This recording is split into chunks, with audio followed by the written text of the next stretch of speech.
As I sit here and think back on previous games that I played, one of the games that kind of stands to mind is Limbo. Originally when I looked at Limbo when it first came out, it was a game that I wasn't even interested in. It wasn't a game that I even thought I would play. It was side scrolling. It looked like it was a short game. It had a black and white appearance, and it didn't just really seem of interest. So that got tucked away, and as time went on, Limbo came out for the PS Plus, and I decided to give it a try one day, and I was surprised. There was something special within this little game, this dark natured type of game that provides this surreal feeling as you play through each level.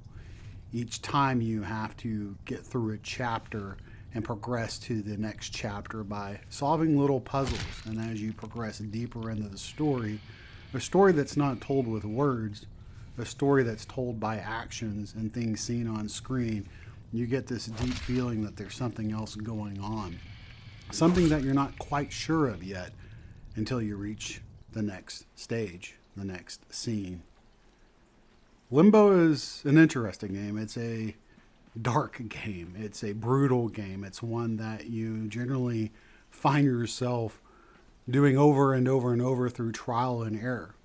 It's a game I actually really enjoyed once I sat down and started playing it. I'm not going to say it's the Dark Souls of games, but there is this challenge as you hop and skip and pull and tug items and levels. So there are little traps that you'll run across.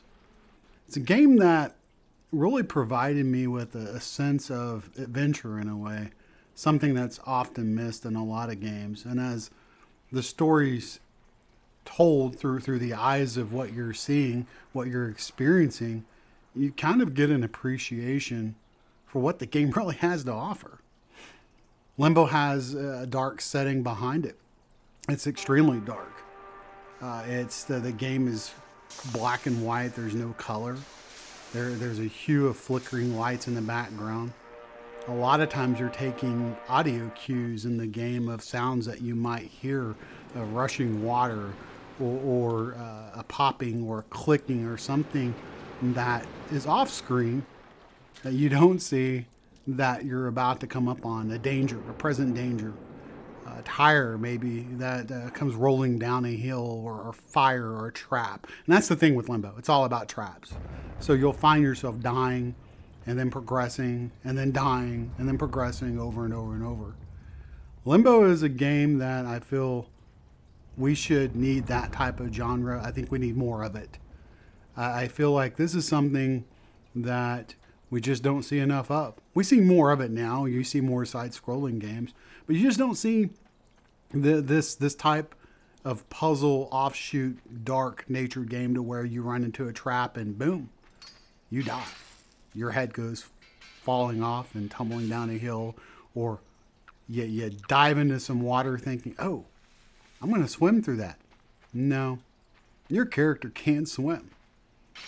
You're left drowning, staring at the screen only to try to figure out, how do I move or proceed next? Limbo will definitely test your patience. I don't know what type of score this game got originally. I know that if you look at scores and you think that that's important, I can say that this is a game that I would recommend. I would recommend that you try. Even if you're not into side-scrolling games, I would still recommend it. I think you might find some fun, especially for something that you want to pick up in your spare time. As I played more of Limbo, I had a much more of an appreciation for what the game was trying to convey, what it was telling me.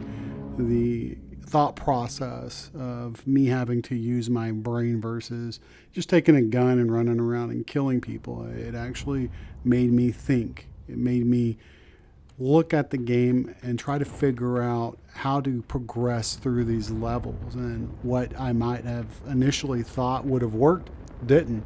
And so I had to sit back and think some more and then plan it out. And as you get further into the game, it becomes a little bit more difficult. I'm not going to say it's horrible, but you kind of get the point. it's a fun game. I just enjoy that aspect of challenging my brain to think, to puzzle solve. And then, of course, I enjoy the dark nature of it. So I'm going to say that you definitely, if you missed this one and you happen to find it on a sale, or maybe you bought it and you tucked it away and you forgot about it, pull it out. Pull it out on some weekend or, some Sunday or something and sit down. Try it out, play with it a little bit, see if it's something that you might enjoy. You never know. Sometimes these games, they come back and you think about things that you might have overlooked. And Limbo is a game for me that when I think back, it was certainly a game that I didn't think I really would enjoy, as I stated earlier. And it sure the hell was a game that surprised me. So if you liked the video, make sure to leave a comment in the comment section below. Hit that like button or hit the dislike button if you don't like it. I certainly implore you to reach out to some of the smaller YouTube channels. Citizen Sleeve, I'll leave his link in my comment section or my link section below. Be sure to check out his channels. He's doing a lot of stuff on older games as well, taking a dive back and looking at some of the things that he's played, and I highly recommend checking that out. And then I'll continue doing this. We'll continue doing reviews, and I'll look at games that I've played, new and old, and go back and review them so that maybe, even though that it's an old game, there's an updated review for it if it's something that you might come across and you want to buy. So until next time, you guys peace out and enjoy the rest of your week, and I'll catch you on the next one.